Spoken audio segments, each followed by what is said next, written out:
आपण एखाद्याला फोनवर धमकी दिली आणि धमकी असलेला मेसेज व्हॉट्सअप या सोशल मीडियावर टाकला आणि समोरचा व्यक्ती घाबरला तर सावधान.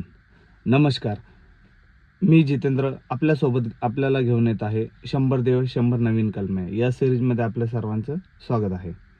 आजचं कलम आहे 351(2). म्हणजे एखाद्या व्यक्तीला जीवे मारून टाकण्याची धमकी या कुठल्याही प्रकारे बदनामीकारक वक्तव्य आपण केलेलं असलं आणि समोरचा व्यक्ती घाबरला असेल तर हे कलम लागू होतं.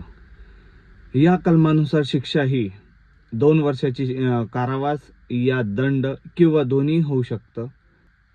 म्हणून आपण सर्वांनी काळजी घेतली पाहिजे. रागाच्या भरात धमकी ही आपल्याला कोर्टाच्या दारापर्यंत नेऊ शकते.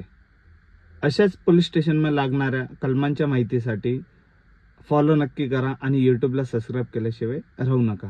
धन्यवाद.